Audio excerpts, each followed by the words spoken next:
Guys, welcome back to the channel of Ayurveda Marathi.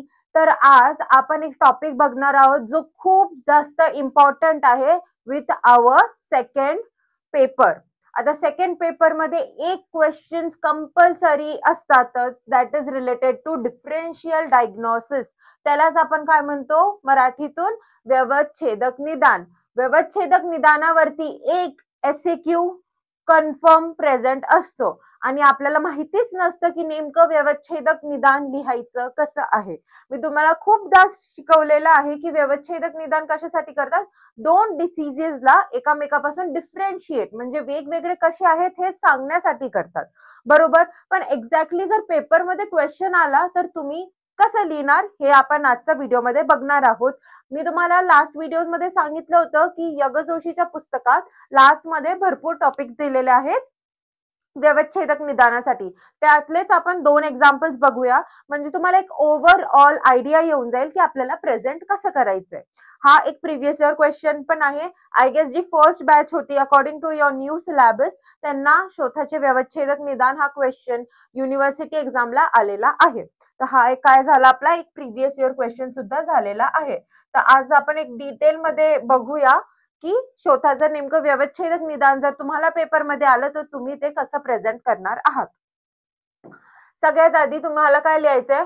First figure out करायचंय तुम्हाला 5-6 diseases ज्याच्यामध्ये शोथ present असते. शोथ म्हणजे काय? स्वेलिंग. आता तुम्ही निदान स्थानामध्ये आणि रोग निदानामध्ये किती डिसीजेस शिकले? निदान स्थानामध्ये 8, रोग निदानमध्ये आय गेस अराउंड 40 डिसीजेस तुम्ही शिकले. तर तुम्हाला एक रफ आयडिया तर आलेलाच आहे की कोणत्या व्याधींमध्ये शोथ प्रेझेंट असते. तर आपल्याला तेच इथं मेन्शन करायचे. तर सगळ्यात आधी जो फर्स्ट कॉलम असणार आहे त्यात आपण पॉइंट्स लिहिणार आहे. Those are the points of differentiation. म्हणजे काय? याच्यातून आपल्याला समजेल की कोणते व्याधी कशापासून वेगवेगळे आहेत. ठीक आहे. नेक्स्ट आपल्याला ते टॉपिक्स लिहायचे ज्याच्यामध्ये शोथ प्रेझेंट असतात. एक्झाम्पल सॉरी, सगळ्यात आधी काय? शोथ, कफज शोथ. त्यानंतर आहे उदर. उदर मध्ये पण शोथ प्रेझेंट असतो, आपल्याला तर माहितीच आहे. उदर मध्ये पोट फुगतो, that is also type of शोथ. उच्छेद त्यात पण प्रेझेंट आहे. त्यानंतर आहे हृदरोग. हृदरोग मध्ये सुद्धा स्वेलिंग आपल्याला बघायला भेटते. त्यानंतर आहे पांडू. पांडू म्हणजेच अनेमिया, करेक्ट. श्लीपद. श्लीपद हा तुम्हाला एनकेचा टॉपिक आहे, पण तरी तुम्ही लिहू शकता. नाही सुचलत, नाही लिहिलं तरीही काही प्रॉब्लेम नाहीये. श्लीपद बेसिकली फिलेरियसिस, मॉडर्न डे फिलेरियसिस. ठीक आहे. त्यानंतर अभिघात. अभिघात म्हणजे काय? रॅन्डम काहीतरी स्क्रॅच लागलंय, कोणी मारलं, कोणती इंजुरी झालीये, त्यामुळे सुद्धा स्वेलिंग येते. नॉर्मल कोणी जरी तुम्हाला नख जरी मारलं असेल त्याला आपण मॉडर्न स्क्रॅचिंग म्हणतो, तरी सुद्धा हातावरती स्वेलिंग येते, बरोबर. सो ते काय आहे? अभिघात. त्यानंतर आहे विध्रधी आणि लास्ट मध्ये आहे आपलं विसर्प. करेक्ट. एवढे जे आपण पॉइंट्स आहे हे आपण कम्पेअर करू शकतो. यामध्ये तुम्ही एक्स्ट्रा काय ऍड करू शकता? कुष्ठ. कुष्ठ मध्ये सुद्धा आपल्याला शोथ दिसून येते. तुम्हाला ऍड करायचंय, तुम्ही याच्यात ऍड करू शकता. पण सिन्स कुष्ठ मध्ये सिव्हिरिटी जास्त असते आणि आपण डायरेक्ट कुष्ठला डिफरेन्शिएट करू शकतो शोथापासून, सो म्हणून त्यांनी इथं कन्सिडर केलं नाहीये. पण जर एक्झाम मध्ये तुम्हाला कमीत कमी ह्यातले, आता यांनी किती दिले टोटल? 1, 2, 3, 4, 5, 6, 7, 8 व्यवच्छेदक निदानसाठी डिसीजेस दिले. तुम्ही एक्झाम मध्ये कमीत कमी 5 तरी घेणं अपेक्षित असणार आहे. 5 घेतल्याशिवाय तुम्हाला एक बेस त्यांना देता येणार नाही मार्क्सचा. सो SAQ आहे म्हणून 5 डिसीजेस तर तुम्ही कव्हर करायचेच आहे. प्लस इथे जे पॉइंट्स असतील हे कमीत कमी 6 to 7 पॉइंट्स असायला पाहिजे. ठीक आहे. जसं इथं 7 आहे, काही याच्यात 10-11 पण पॉइंट्स आहेत, पण कमीत कमी 5-6 पॉइंट्स तर तुम्ही कन्सिडर केलेच पाहिजे. म्हणजे इथं 5 पॉइंट्स, इथं 5 पॉइंट्स, म्हणजे ते लोक तुम्हाला मार्क्स देण्यासाठी एकदम ठाम निर्णय की बाबा लिहिलाय आणि पेपर, आपण हिला मार्क दिलं पाहिजे. हा त्यांना कॉन्फिडन्स तुमच्यामध्ये आलेला पाहिजे. त्यासाठी आपल्याला फक्त कमीत कमी 5 तरी पॉइंट्स लिहिणं अपेक्षित असणार आहे. सो फर्स्ट एक्झाम्पल आपण काय घेतलं होतं? शोथाचा घेतला होता आणि कफज शोथाचा घेतला होता स्पेसिफिक. ठीक आहे. तर आता सगळ्यात आधी फर्स्ट पॉइंट ऑफ कंपॅरिझन बघू, दॅट इज शोथ. आता डिसीजेस असे घेतले ज्याच्यामध्ये सगळ्यामध्ये शोथ प्रेझेंट असते. तर इथं तुम्ही बघू शकता सगळ्यामध्ये काय लिहिलंय? असतो असतो असतो असतो असतो. म्हणजे काय? सगळ्यांमध्ये शोथ हे प्रेझेंट असते. क्लिअर? इथपर्यंत पॉइंट क्लिअर आहे. आता स्थान. कफशोथामध्ये मुखशोथाने सुरुवात होते. हे आपण केलं होतं की वातामध्ये पायाच्या दिशेने स्टार्ट होते आणि कफशोथामध्ये मुखाच्या दिशेने स्टार्ट होते आणि पित्तशोथामध्ये नाभी प्रदेशी स्टार्ट होते. हे आपण ऑलरेडी शोथमध्ये केलेलं होतं. म्हणून इथं काय लिहिलंय, मुखापासून शोथाची सुरुवात होते. हा काय झाल्याचा डिफरन्शियल डायग्नोसिस. आता बाकीचे पण बघू. उदरमध्ये कुठे येणार शोथ? नाभिस्थानी म्हणा किंवा उदरस्थानी म्हटलं तरी चालेल. आता बघा उदर शोथ स्पेसिफिक आहे उदरामध्ये, तर हा पण त्याचा एक पॉइंट ऑफ डिफरन्सिएशन झाला. बरोबर. आता उदराच्या ठिकाणी आहे तर तुम्ही त्याला कफशोथ म्हणणार आहे का? नाही, तुम्ही त्याला उदर शोथच म्हणणार ना.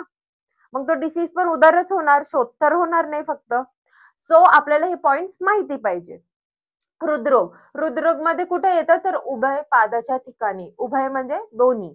ओके. आणि वरती खालती कुठेही होऊ शकतात. दोन्ही राईट लेफ्टला पण होऊ शकतो, वरती खालती पण असू शकते. पण युजली हार्ट डिसीज मध्ये पायाच्या ठिकाणी शोथ असतात. ठीक आहे. तो उभय पादाचा शोथ असतो यामध्ये.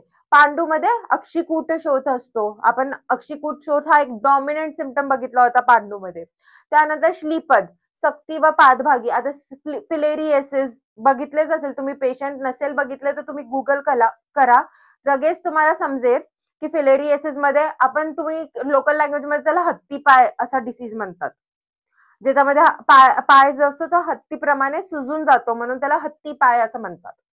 ठीक आहे. त्यानंतर अभिघात मध्ये बघा, अभिघात प्रदेशी शोथ म्हणजे जिथे लागलं असेल त्या ठिकाणी शोथाची उत्पत्ती होईल. विद्रधीमध्ये विद्रधी स्थानी शोथ, जिथे विद्रधी झाली असेल. विद्रधी बेसिकली बॉइल्स और पिंपल्स कंपॅरेटिव्हली तुम्ही स्टडी करू शकता, इरप्शन्स. ठीक आहे. त्यानंतर विसर्पमध्ये विसर्प स्थानी, जिथे विसर्प झाला असेल तिथे शोथाची उत्पत्ती होईल. एवढं तर क्लिअर आहे. आता याच्यामध्ये तुम्हाला कोणकोणते स्पेसिफिक समजले? आता हे तर जिथं होईल, हे बी जिथं होईल, हे बी जिथे होईल. पण उदर स्पेसिफिक होता, कफशोथ स्पेसिफिक होते, त्यानंतर हृदरोग स्पेसिफिक होते. आता हे 3 आणि त्यानंतर पांडू सुद्धा स्पेसिफिक होते. आता 8 पैकी 4 तर तुम्हाला स्पेसिफिक भेटले. म्हणजे तुम्हाला याच्याने डिफरन्शियल डायग्नोसिस करता येईल. जर पर्सन आलेला आहे, त्याला डोळ्यांच्या ठिकाणी शोथ आहे, तर तुम्ही त्याला म्हणणार तर नाही की कदाचित तुला उदर झाला असेल. आता एवढं तर तुम्हाला आयडिया आलाय ना की तो त्याला कदाचित पांडू असू शकतो. Correct. So this is called differential diagnosis, identification of disease, comparative diseases. Okay. त्यानंतर शोथाचे स्वरूप कसे आहे? याच्यात मृदू असतो, मृदू म्हणजे सॉफ्ट असतो, आणि त्यानंतर काय असते, पिटिंग टाइप ऑफ अडिमा असते. म्हणून काय लिहिलंय, नोंदमती प्रपीडित. म्हणजे काय, पिटिंग टाइप ऑफ अडिमा. दाबलं की थोड्या वेळ तो खड्डा पडूनच राहणार, मग हळूहळू तो भरून येणार, म्हणून त्याला म्हणू आपण पिटिंग टाइप ऑफ अडिमा. त्यानंतर बघू, उदरमध्ये असते का हे? नाही. शोथाचे ते उदरमध्ये नोंदमती प्रपीडित प्रेझेंट असते, पण मृदू शोथ असतो. आणि मग इथं काय, इथं डिफरन्स आहे का तुमच्याकडे? इथं तर तुम्ही सेम लिहिलंय की मॅम इथं पण मृदू शोथ आहे, इथं पण नोंदमती प्रपीडित आहे, पण मग इथं हे तर डिफरन्स होतं ना स्थान. मग याच्यावरून तुम्हाला ओळखता येईल ना की तो उदर आहे की कफज शोथ आहे. तर फक्त तुम्हाला हे एक सिंगल पॉइंट वरून जायचंय का? नाही, तुम्हाला सगळे पॉइंट्स इक्वली स्टडी करावे लागतील. ठीक आहे, डिफरन्शियल डायग्नोसिस साठी. त्यानंतर शोथाचे स्वरूप कसे असे पाहिजे? याच्यात पण बघा, मृदू आणि याच्यात पण नोंदमती प्रपीडित आहे. याच्यामध्ये काही करू नाही शकत, कारण की डोळ्याच्या ठिकाणी तुम्ही पिटिंग अडिमा आहे की नाही आहे हे चेक करता येत नाही. त्यानंतर इथं घनशोथ असते, कठीण शोथ असतो. आता घनशोथ आहे तर तुम्ही त्याला सांगणार आहे का कदाचित बाबा तुला कफज शोथ झालेला आहे म्हणून? नाही, राईट. तुम्ही त्यांना सांगा ना की नाही घन आहे, कठीण आहे, तर मग कदाचित तुम्हाला श्लीपद आहे. आता याच्यामध्ये क्लासिक डिफरन्स सांगते, इथं बी पायावर शोथ आहे, इथं पण पायावर शोथ आहे, पण हे शोथ कसं आहे मृदू, हे शोथ कसं आहे घन. मग ह्या दोघांमधला डिफरन्शियल डायग्नोसिस कळला असेल आता तुम्हाला. Very easy. ठीक आहे. त्यानंतर अभिघात, हा पण मृदू शोथ असतो आणि नोंदमती प्रपीडन म्हणजे पिटिंग टाइप ऑफ अडिमा असते. त्यानंतर विद्रधीमध्ये मृदू शोथ, विसर्पमध्ये पण मृदू शोथ. त्यानंतर स्पर्श असहत्व म्हणजे काय, हात लावू देतो रुग्ण की लावू देत नाही. जर मला इथं खूप जास्त पेन आहे आणि मी त्याला हात लावू देत आहे, कोणाला? डॉक्टरांना. म्हणजे काय की ठीक आहे मी सहन करू शकत आहे, पण मला पेन होते आणि मी बिलकुल हातच नाही, म्हणजे तो डॉक्टर जवळ जरी गेला आणि मी दूर करून टाकलं त्याच्या हाताला, तर याला मी काय कन्सिडर करणार आहे? स्पर्श असहत्व, म्हणजे मी हात लावू देत नाही आहे. ठीक आहे. याचं संधी विग्रह करा. स्पर्शासहत्व तुम्ही अर्थ असं घेतात की स्पर्श करू देतंय, असं नाहीये. त्याचा स्पर्श असहत्व असं आहे त्याचं डिफरन्स. ठीक आहे. संधी विग्रह केल्यानंतर ते लक्षात घ्यायचे सगळ्यांनी. शोथमध्ये नसते, उदरमध्ये नसते. याच्यामध्ये आपण हात लावू देतो नाही का रुग्ण आपल्याला. ठीक आहे. हृदरोगमध्ये नसते, पांडूमध्ये नसते, श्लीपदमध्ये नसते. पण अभिघातमध्ये मात्र असू शकते. कोणाला मार लागली असेल, त्याला पेन होत असेल, त्याला स्वेलिंग असेल, तर तो तिथं हातही लावू देत नाही. तर हा याचा एक डिफरन्शियल डायग्नोसिस झाला कम्पेअर टू यु नो श्लीपदवाला शोथ. परत विद्रदीमध्ये पण असू शकते, विसर्पामध्ये सुद्धा ते प्रेझेंट असू शकते, की जिथं घाव झालाय, जिथे विद्रदी झाली किंवा जिथं विसर्प झालाय, आपल्याला पेशंट हात लावू देत नाही. ठीक आहे. त्यानंतर बघू उष्ण स्पर्श. सेम लॉजिक आहे. जसं आपण स्पर्श असहत्व बघितलं, तसंच उष्ण स्पर्श म्हणजे हात लावल्यावरती स्पर्श कसा आहे, उष्ण आहे की शीत आहे, यांनी आपल्याला नॉलेज होईल. नॉर्मली शोथ आहे तर उष्णच राहिला पाहिजे. पण आता बघा इथं नसतो शोथामध्ये. कफच शोथामध्ये असणार आहे का? नाही, कारण की कफाचा नॉमिनेशन आहे आणि कफाचा गुण कोणता आहे? शीत गुण आहे. म्हणून इथं नसणार आहे. इथं पण नसणार आहे. इथं पण नसणार आहे. पुढं बघा इथं पण नसते. आता बघा इथं असते. अभिघातमध्ये उष्ण स्पर्श असते. आता फॉर एक्झाम्पल तुम्हाला आता लागलं आणि तुम्ही थोड्या वेळानंतर तिथल्या एरियाला खरंच हात लावून बघा, तुम्हाला वॉर्म जाणवेल. तर तुम्ही ते स्वतः प्रयत्न करू शकता अभिघातच्या केसमध्ये. ठीक आहे. विद्रदीमध्ये पण प्रेझेंट असू शकते आणि विसर्पमध्ये पण प्रेझेंट असते.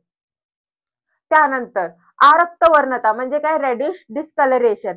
आता तुम्ही इन्फ्लमेशन वाचलंच असेल. इन्फ्लमेशनचे सिम्पटम्स होते बघा, रुबर, कॅलर, डॉलर. तसंच हे सिम्पटम्स आहेत, हे कन्सिडर करायचं. आरक्तवर्णता म्हणजे काय? Reddish discoloration. आता शोथामध्ये नसते, उदरामध्ये नसते. बघितलं असेल तुम्ही उदरचा पेशंट. हृदरोगामध्ये पण नसणार आहे. कशामध्ये असेल? अभिघातमध्ये असेल का पण रेडिश डिस्कलरेशन? ऑफकोर्स असणार आहे. आता इथून बघा अभिघातमध्ये असणार आहे, विद्रदीमध्ये असते, विसर्पमध्ये असते. ठीक आहे. त्यानंतर आता अन्य लक्षणं. आता हे सगळं आपण डिफरन्स करून झालंय. आता बाकीचे लक्षणं पण बघू की काय काय डिफरंटली दिसून येतात. कफशोथामध्ये मूत्र अल्पता असते, ज्वर असते आणि स्थैमित्य. पूर्ण बॉडी कशी वाटते? जखडल्याप्रमाणे वाटत असते आपल्याला. तसंच उदरामध्ये काय असणार? उदरवृद्धी होत असणार आहे. उदरात जलसंचिती होईल. यकृत वृद्धी. यकृत वृद्धी म्हणजे काय? स्प्लिनोमेगेली किंवा हेपॅटोमेगेली आपल्याला इथं दिसून येणार आहे. त्यानंतर हृदरोगामध्ये हृदयाचा आकार वाढते, यकृत वृद्धी होते आणि श्वास घ्यायला त्रास होते. आता मला सांगा, कफशोथामध्ये तुम्हाला श्वास घ्यायला त्रास होणार आहे का? कधीच होणार नाही. तर हा पण त्याचा काय झाला? एक डिफरन्शियल डायग्नोसिसचा सिम्पटम झाला. मग हृदरोगाचं तुम्हाला असं वाटत आहे की हृदरोगवाला शोथ आहे तो, तर तुम्ही त्याला विचारायचं की बाबा तुला श्वास घेण्यात त्रास होतोय का? तर मग तो सांगणार. मग त्याच्यावरून तुम्ही डिफरन्शियल डायग्नोसिस इझिली करू शकता. त्यानंतर पांडूमध्ये पांडुता असते, हृदयस्पंदन असते आणि दौर्बल्यता असते. श्लीपदमध्ये ज्वराने सुरुवात होते. त्यानंतर अत्यंत चिरकारी. चिरकारी म्हणजे लॉंग टर्मचा डिसीज आहे हा. भरपूर लांब चालतो आणि वंशन ग्रंथी वृद्धी असू शकते. वंशन ग्रंथी वृद्धी म्हणजे काय? ग्रॉइन रिजन्स किंवा जे टेस्टिकल्स आपण त्यांना म्हणू, ते टेस्टिकलची सुद्धा इथं इन्फ्लमेशन आपल्याला बघायला भेटते. ठीक आहे. अभिघातमध्ये पण ज्वर असू शकतो. अभिघाताचा इतिहास असू शकतो. आता एक्झाम्पल घेऊया. जर कोणाला ऍक्सिडेंट झाला असेल तर तुम्ही बघाल आणि म्हणजे आपण कन्सिडर करू की आपण त्याची ट्रीटमेंट घरीच केली, त्याला बँडेज वगैरे करून दिलं. त्याला रात्री नेहमी ताप येतो आणि त्याला तो ताप अभिघातामुळेच झालेला असतो. तर नेहमी इथं काय असते? ज्वर प्रेझेंट असते अभिघात शोथामध्ये. विद्रदीमध्ये ज्वर, उत्सेद, पाक व भेद असू शकते. ऑफकोर्स आता हे कसं आहे, विद्रदी आणि जे विसर्प वगैरे झालेलं आहे यांच्यामध्ये रक्ताची दृष्टी आहे. आता जिथं जिथं रक्ताची दृष्टी तिथं तिथं पाक तर होणारच आहे. तर या दोन्ही ठिकाणी पाक आपल्याला दिसून भेटेल.